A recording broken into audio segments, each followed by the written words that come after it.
El mito es la entrada secreta por la cual las inagotables energías del cosmos se vierten en la manifestación cultural humana. Las religiones, las filosofías, las artes, las formas sociales, los descubrimientos científicos y tecnológicos, las propias visiones que atormentan el sueño, emanan del fundamental anillo mágico del mito. Joseph Campbell. Y con esta frase de este gran arqueomitólogo y estudioso, me gustaría empezar a hablar un poquito acerca de una visión un tanto maltratada, por así decirlo, por el patriarcado, que es el aspecto oscuro de las mujeres y por lo tanto también el aspecto oscuro de la manifestación de lo sagrado femenino o de la diosa oscura. Hablar de este término nos remite, incluso por temas de condicionamiento cultural, a cierto temor o miedo, incluso a una asociación malsana, a manifestaciones religiosas destructivas o una espiritualidad que pudiera ser un tanto aberrante. Esta dicotomía esencial entre la luz y la sombra, entre lo femenino y lo masculino, entre lo alto y lo bajo, entre lo bueno y lo malo, surge de una visión mayoritariamente judeo-cristiana, en donde incluso la forma de explicar el mundo, es decir, la dicotomía esencial, surge de la visión espiritual y la visión de las divinidades. Así, por ejemplo, en estas visiones se tiene que tener alguna divinidad buena, generalmente solar y masculina, y una divinidad mala, ¿sí? O un antagonismo que es oscuro y nocturno, muchas veces asociado con la luna, con la noche. También se dice que los dioses de los antiguos son los demonios de la modernidad o de las religiones modernas. Este fenómeno puede ser bien explicado a través de la conquista, principalmente de la cultura toda patriarcal bélica, masculinizada y centrada en divinidades masculinas como potestades, en donde todo lo femenino, lunar, nocturno y oscuro fue visto como algo negativo. Lo encontramos en el Talmud con Lilith, ¿sí? Lo encontramos también en algunos pasajes bíblicos del Antiguo Testamento, donde también la misma Lilith se hace presente. Esta mujer carne esencial o esta manifestación primigenia de lo femenino, que ahora la podemos entender como una gran diosa, ¿sí? Que fue destronada por su hambre de libertad y por su manifestación un tanto peligrosa para la hegemonía o el poder masculino. Y así vamos viendo también en mitologías y mitologemas como el de la caja de Pandora, en donde Pandora también es el agente del mal que termina, vamos a decir, provocando, ¿sí?, todo lo espantoso que puede pasar en la tierra. Desde ese entonces, el mito explica, pero también justifica por qué las mujeres no deben de ser curiosas ni acceder al conocimiento. Eso mismo también lo encontramos en la primigenia Eva, en donde a través de sus tratos con cierta serpiente, que ya sabemos que la serpiente es un ícono, un símbolo, sí, profundamente conectado con las fuerzas telúricas y la diosa madre, y con el árbol del conocimiento o el árbol, sí, que es la representación también de la diosa en muchas de las culturas precristianas. Es decir, la mujer se acercó a la serpiente, símbolo femenino de sabiduría, y al árbol, sí, símbolo primigenio de la diosa, y adquirió conocimiento. De ahí el castigo, ¿sí? Y de ahí la expulsión de este plan divino masculinizado. Es decir, en muchos génesis, en muchos mitos, en muchos mitologemas, encontramos estas experiencias de destierro de lo femenino, de castigo a lo femenino. Ahí podemos encontrar incluso estas visiones en donde se castiga a la mujer por la curiosidad y por el conocimiento, y se le impone el dolor del parto y sufrir cada luna, la menstruación, ¿sí? Y padecer este sangrado como recordatorio de su equivocación o su desobediencia. La misma Lilith como arquetipo, ¿sí? En el mito, a grosso modo, se explica que fue ella la que renuncia, ¿sí? A una pareja, a un marido, ¿sí? Que era Adán, porque no estaban en situación de equidad. Ahora lo veríamos así. Y ella se autodestierra del Edén, es decir, elige no vivir en una jaula de oro, porque sigue siendo una jaula. Entonces, como son las divinidades, son las humanidades. Y en este sentido, gran parte de las cosmovisiones, teologías patriarcales han desposeído de poder a las mujeres a través de justificación míticas, religiosas, teológicas, en donde lo femenino es mayoritariamente oscuro, maligno e incluso desdeñable.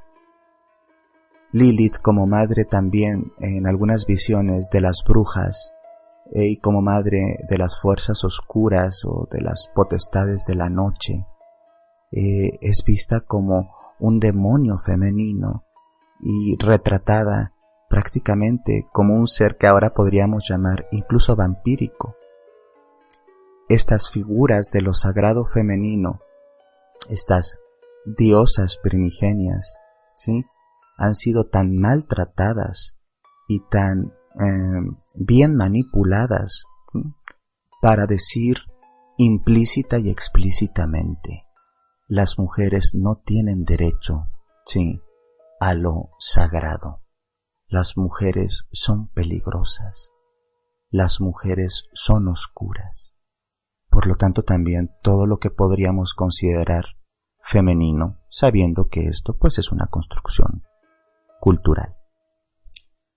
El poder de la diosa oscura en este tiempo tiene una gran importancia no únicamente a nivel teológico, es decir, en diosa, teológico y en el estudio de las divinidades. Tiene también un gran importancia en su impacto en el psiquismo colectivo y personal de todos y de todas, porque es recobrar la fuerza nocturna, lunar, oscura, negada y disociada del psiquismo, ¿sí? Es decir, esta otra mitad que nos da fuerza y dignidad. Encontramos también en algunas mitologías, como en la mitología mesopotámica, esta parte oscura de la divinidad que tiene una funcionalidad en la visión cosmológica. Aquí encontramos, por ejemplo, a la contraparte y a la vez parte de la diosa Inanna, que en muchos sentidos es la protodivinidad de la cual surgen muchas divinidades o rostros de la gran diosa, eróticas, lumínicas, fecundas. Pero esa misma fecundidad, erotismo y amor no pueden existir, ¿sí?, sin esta parte abísmica, oscura, nocturna y transformadora o mutadora, si le quieres llamar así, que eres Quijal. Eres Quijal es la fuerza inminente también de la diosa oscura, que tanto en las mitologías más antiguas representa la fuerza eterna y cósmica de la oscuridad que incuba la vida. Nos han enseñado a temer a la oscuridad, a los mundos intuitivos, a los mundos oscuros. Pero la diosa también contiene esta parte. No es únicamente este estereotipo por un lado y este arquetipo por el otro, de madre misericordiosa, ¿sí? De dadora de vida, de fecundadora, de amamantadora, de toda compasión. También ella es la tumba, la transformadora, la señora de los misterios, la oscuridad de donde todo viene, la madre noche. Ella, en muchos sentidos, la diosa, desde esta visión teológica, no está fragmentada en un dualismo que lucha en sí mismo. Es decir, aquí no cabe el Dios bueno solar versus el invento del enemigo o el malo, sí, oscuro, y en esta lucha, sí, y en esta visión bélica de las divinidades, en donde el bueno se pelea con el malo. Dentro de una visión en diosa, la lucha, sí, o la guerra no son necesarias en el sentido de que no están disociadas o fragmentadas las partes de lo sagrado, de lo divino. Yo lo repito hasta el cansancio, igual y hasta puede ser incómodo, pero como es arriba es abajo. Y si nuestras divinidades tienen una manifestación simbólica, fragmentada, y en donde se justifica la lucha de los poderes, esa misma visión y esa misma lógica se aplicará, ¿sí?, en las relaciones humanas. Y es que la divinidad está en los vínculos, en las relaciones, en cómo nos relacionamos.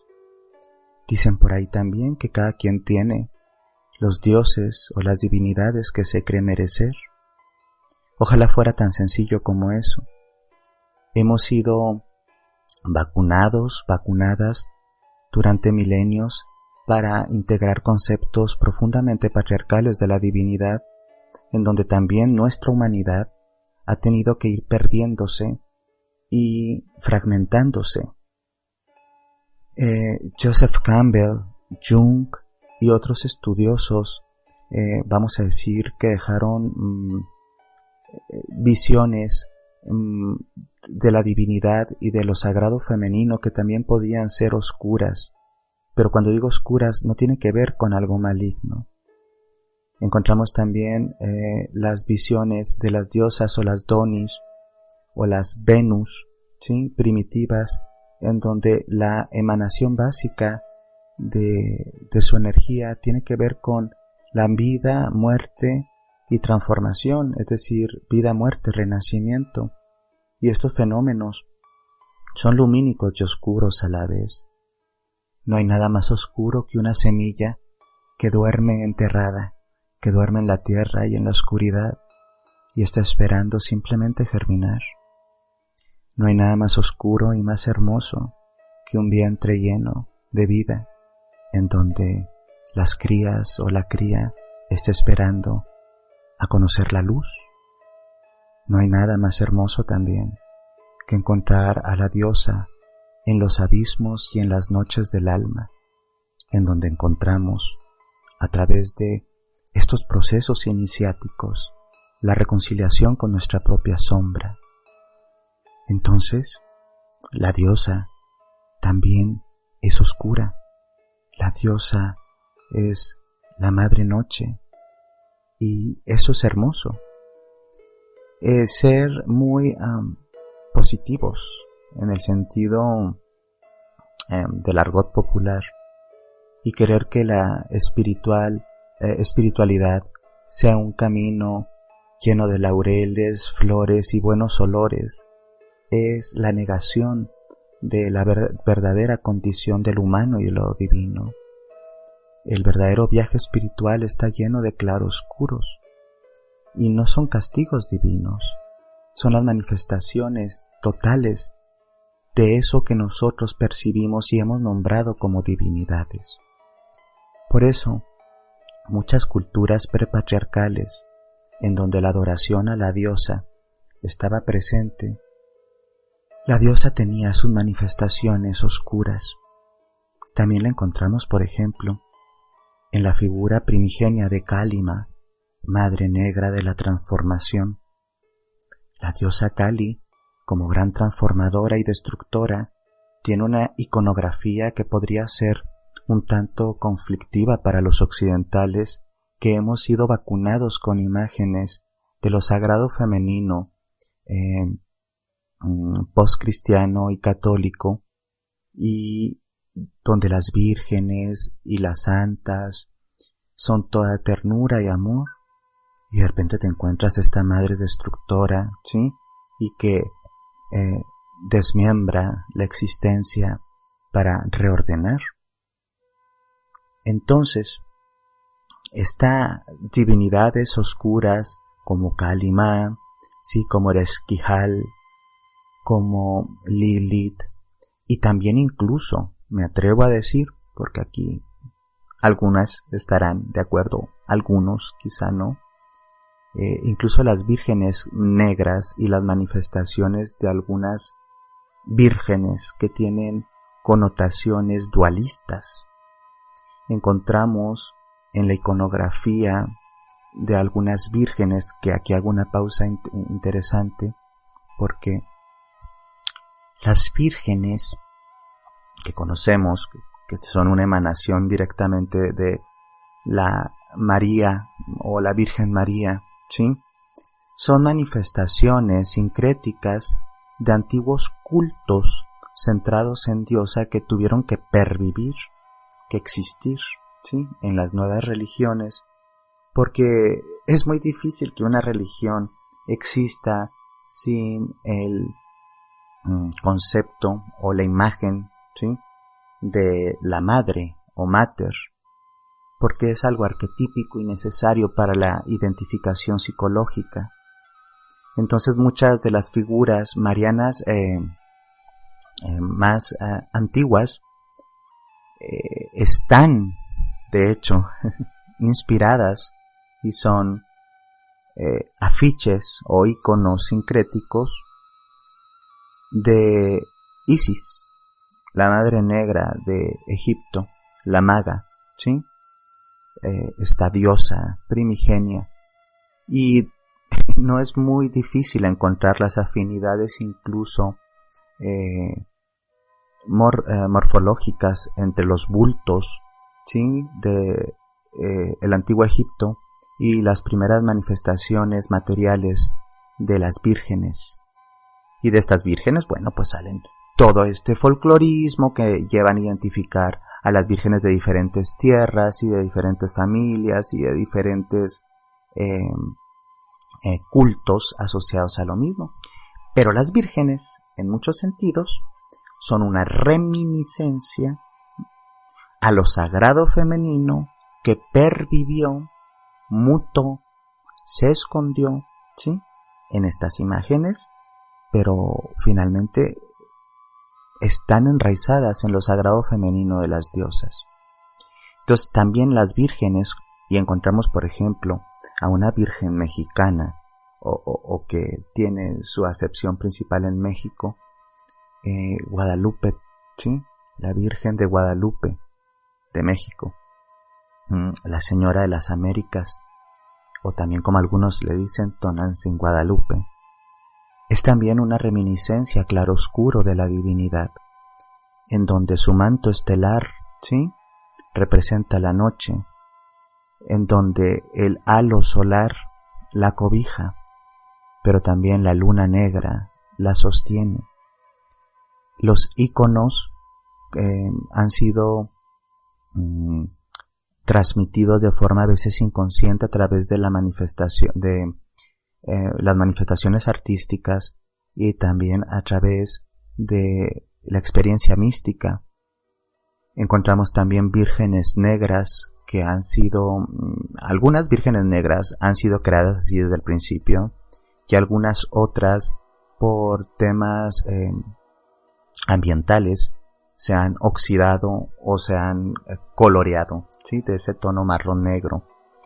Pero las que encontramos, como algunas de las vírgenes negras de Montserrat, tienen asociaciones también directas a los antiguos ritos mistéricos de Isis, en donde las antiguas enseñanzas mistéricas eran escondidas en los ropajes de algunas santas y vírgenes de las épocas católicas y que lo conectaban a algunos iniciados e iniciadas con la fuerza de la divinidad femenina o de la Gran Madre. Y es que todos y todas tenemos esta gran necesidad de la madre psíquica, la madre espiritual y la madre material. Y las diosas oscuras, las vírgenes negras y las partes nocturnas de lo sagrado y de lo divino, pues son una forma preciosa también de explorar nuestros propios procesos de crecimiento interior que enfatizo. Son estos procesos claroscuros. Entonces, yo abogo, a veces desde una visión muy personal, a no caer en la misma visión dualista y dicotómica de querer hacer a la divinidad en una idealidad ¿sí? lumínica y toda llena de amor y compasión. También la divinidad conoce la rabia, también conoce la indignación, también conoce ¿sí? la oscuridad. Esta divinidad manifestada en lo humano tiene mucho sentido en el movimiento de la diosa y sus diferentes sendas, porque gracias a la rabia transformadora, la indignación sana, la capacidad de defenderse como la madre natura y como la loba y como el arquetipo, ¿sí? de la mujer salvaje también, pues empodera a las mujeres que han sido desposeídas y han querido ser puestas por el patriarcado en un nivel únicamente pasivo, compasivo, todo dador de amor y todo tolerante. Y esto no es sano a nivel de homeostasis y equilibrio, es algo insano, es algo psicológicamente enfermo y desde una postura ¿sí? también espiritual y desde la espiritualidad de la naturaleza, pues desconectado. La diosa oscura y sus diferentes rostros, manifestaciones y emanaciones nos recuerda el poder sanador de la oscuridad y el poder de la rabia y el poder de la transformación y el poder de la muerte y el renacimiento. Qué hermosa imagen también en México encontramos con la Madre Coatlicue. En ella encontramos ¿sí? Algunas fuerzas, un ícono que nosotros llamaríamos titánico, ¿sí? Y que no es necesariamente muy amable, ¿sabes? A simple vista. Entonces, decolonizar lo divino, solar, masculino, siempre bueno, es también integrar en el movimiento de la diosa la posibilidad de defendernos, de decir basta, de indignarnos, de defendernos. En algunas tradiciones como la diánica, empezada por Susana Budapest, existen trabajos simbólicos, religiosos y mágicos para defenderse. Y muchos de estos trabajos están asociados a fuerzas oscuras de lo sagrado femenino o a rostros oscuros de la diosa. Yo mismo soy parte de la tradición diánica como curete, y es hermoso ver, por ejemplo, cuando sobre todo las mujeres pueden reunirse para decir ya basta a través de encarnar el arquetipo de una diosa con potestad como Lilith, con autonomía, con fuerza, y con la capacidad de utilizar sus dientes y sus uñas y su intelecto para defenderse. Es decir, salir del díptico religioso de ser o la madre inmaculada, ¿sí?, o la hija obediente, y transformarse en la divinidad o la diosa encarnada, completa, que tiene también fuerzas oscuras. Susana Budapest platica que en una ocasión estaban batallando con algo espantoso, que es una horda de violadores, y que decidieron hacer un trabajo mágico desde la espiritualidad de la diosa y desde el dianismo, y invocaron, ¿sí?, las fuerzas defensivas y oscuras de la Gran Madre, y fueron escuchadas.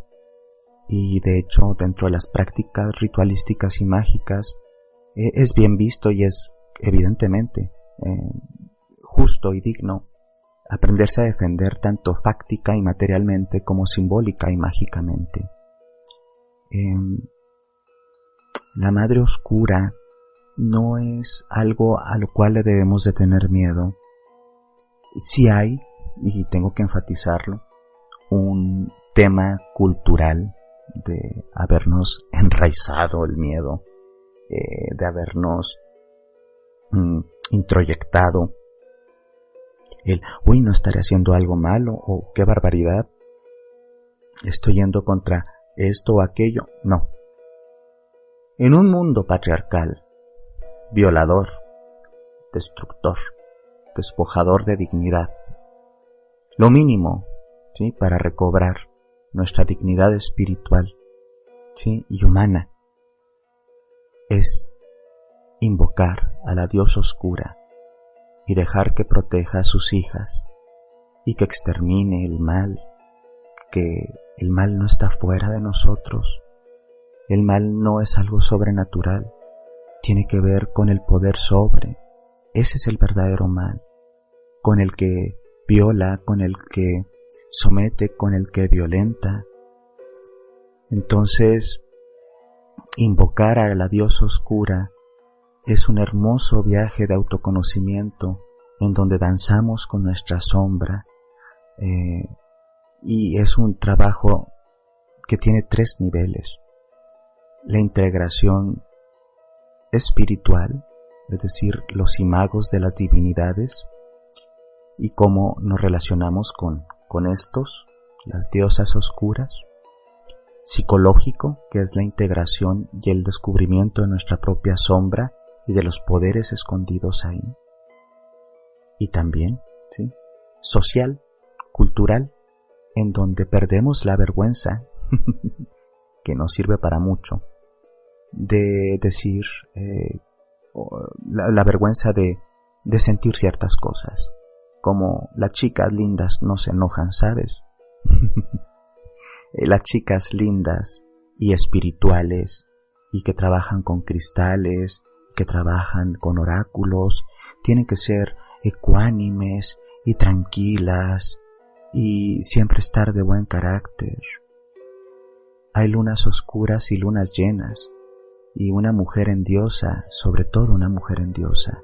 Los hombres también tenemos ese trabajo, pero enfatizo sobre todo, las mujeres han de recuperar, ¿sí?, esta capacidad oscura de disfrutar, ¿sí?, la comunión con su propia sombra y transitar el hermoso ciclo lunar sin ningún tipo de vergüenza, es decir, hacerse completas.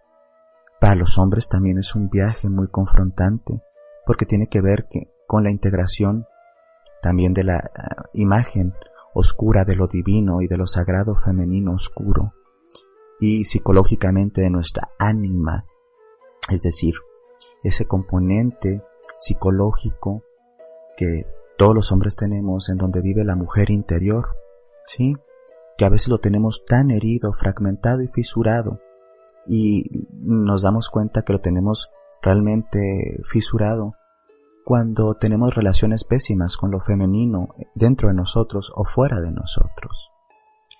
Es decir, un hombre que integra anímicamente, pero sanamente su ánima y su sombra de lo femenino, va a ser un hombre que está conciliado con estas fuerzas dentro de él y que convive amorosa y plácidamente con lo femenino fuera de él.